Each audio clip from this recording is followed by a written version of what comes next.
warahmatullahi wabarakatuh. Apa kabarnya semuanya hari ini? Kita akan mulai belajar lagi ya. Sudah kangen dengan teman-teman sekolah belum? Pastinya kangen kan? Nah, untuk awal pertemuan kita, karena semuanya sudah kenal ya, siapa Bu Guru? Iya, Bu Andri sekarang akan mengampu atau membimbing kalian di kelas 3 Usman. Sudah siap semuanya untuk belajar? Kita mulai. Untuk tema 1, kita akan belajar tentang pertumbuhan dan perkembangan makhluk hidup.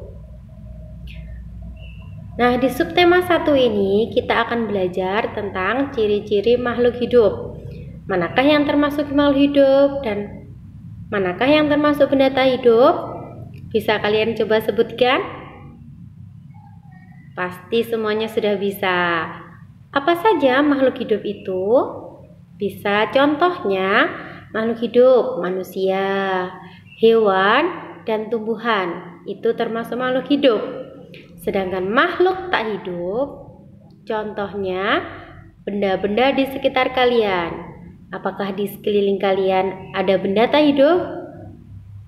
Bisa kalian sebutkan sendiri. Contohnya ada meja, kursi di sekeliling kalian. Itu dinamakan benda tak hidup. Nah, sekarang kita akan mengamati bagaimana ciri-ciri makhluk hidup di sekitar kita. Coba sekarang kalian amati video pembelajaran berikut. Kita amati 2 hewan berikut. Ada kelinci dan juga ada sapi. Semuanya sudah pernah lihat kan hewan ini? Nah, berdasarkan gambar ini, kita bisa mencari ciri-ciri makhluk hidup. Apa yang ada dan apa yang mereka lakukan bisa kamu amati sendiri. Sekarang coba kamu tulis dalam buku tugasmu. Sudah kalian tulis apa saja ciri-ciri hewan kelinci dan juga sapi tersebut? Kalau sudah, kita lanjut ya. Nah, coba kita cek jawaban kalian dari hasil pengamatan gambar yang kita sajikan tadi. Sudahkah benar jawaban kalian? Kita cek. Yang pertama, ciri-ciri makhluk hidup itu adalah bergerak. Apakah benar jawaban kalian? Ciri-ciri yang kedua, makhluk hidup itu membutuhkan makan dan minum. Bagaimana dengan jawabanmu? Yang ketiga, berkembang biak. Selanjutnya, bernafas. Sedangkan ciri-ciri makhluk hidup yang kelima adalah tumbuh. Dan yang terakhir atau yang keenam adalah menanggapi rangsang. Apakah semua jawabanmu benar? Kalau ada benar, selamat. Kalau ada yang belum, kita belajar lagi bersama-sama. Baik, kita lanjutkan.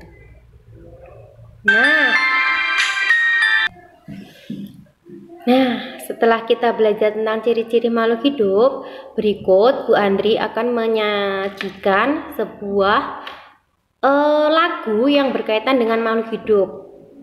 Kalian pasti sudah kenal dan bahkan mungkin sudah hafal. Mari kita dengarkan.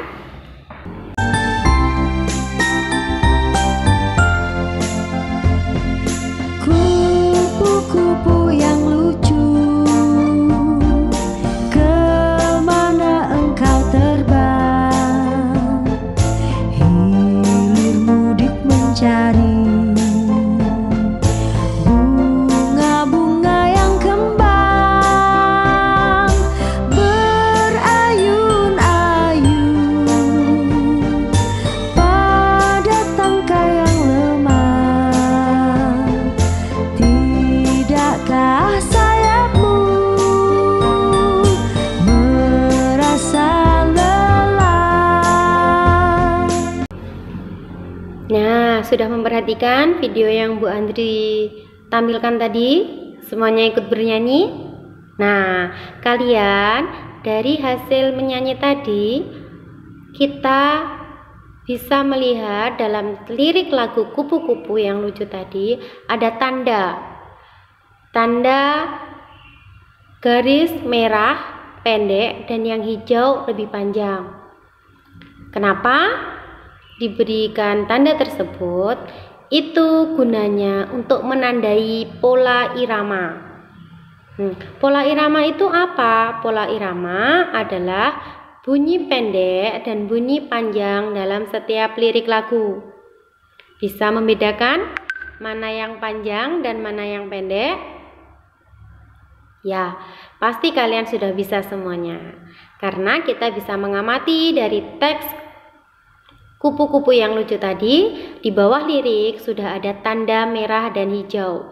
Itu menunjukkan pola irama yang pendek dan yang panjang. Nah, kita berlanjut lagi ya dalam pembelajaran selanjutnya. Setelah kita tahu ciri-ciri makhluk hidup, kita juga sudah bisa menyanyi. Nah, sekarang kita akan belajar berhitung. Nah, kita akan belajar berhitung tentang apa? Hari ini kita akan belajar tentang ciri-ciri makhluk hidup yang bisa kita hitung. Artinya, makhluk hidup tersebut akan bertambah banyak. Berarti makhluk hidup itu berkembang biak. Berkembang biak merupakan salah satu ciri makhluk hidup. Makhluk hidup dapat bertambah banyak jika dia melakukan perkembangbiakan. Nah, kita bisa lihat dari contoh pembelajaran ini ada hewan, kucing, dan juga ikan. Dalam sekali berkembang biak, biasanya kucing bisa menghasilkan anak 3 atau 4 anak. Sedangkan ada beberapa jenis ikan yang dapat menghasilkan 2.000 sampai 3.000 butir telur setiap kali berkembang biak. Jadi kita bisa hitung berapa jumlah hewan itu kalau sudah melakukan perkembangbiakan.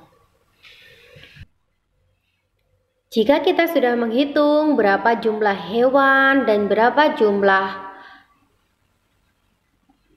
tumbuhan mungkin, itu kalau kita sudah menulisnya dalam bentuk bilangan, dalam matematika ada 2 jenis bentuk bilangan. Coba perhatikan contoh berikut.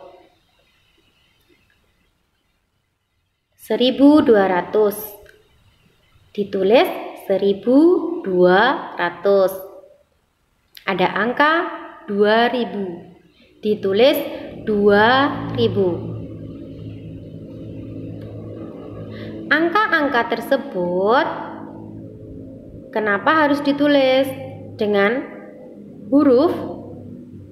Walaupun penyebutannya sama, tetapi angka dan huruf tersebut dalam matematika berbeda namanya. Kita akan memperhatikan contoh yang tadi. Kalau dalam contoh tadi ada angka 2.000 dan ditulis dengan huruf 2.000, maka angka yang ditulis dengan angka 2.000 dinamakan lambang bilangan. Kalau dalam pembelajaran ini angkanya Bu Andri tulis 1.400. 1.400 dalam angka dinamakan lambang bilangan. Sedangkan di bawah ada angka 1.400, ada tulisan yang ditulis dengan huruf 1.400, maka itu dinamakan lambang bilangan. Apakah kalian sudah jelas? Jika masih kurang jelas, dalam pembelajaran ini bisa menghubungi Bu Andri secara langsung melalui grup WhatsApp. Nah, sebagai latihan, nanti akan kita kirimkan alamat untuk belajar mengenai tentang ciri-ciri makhluk hidup, tentang pola irama, dan juga tentang nama dan lambang bilangan. Sudah siap? Mudah kan pembelajaran hari ini?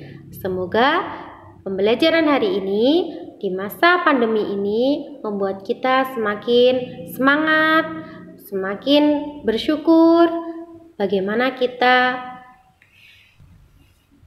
Nah, Pembelajaran hari ini sudah selesai. Mari kita berlatih agar kita semakin terampil dalam setiap pembelajaran. Kalian siap? Baik, mari kita mulai berlatih.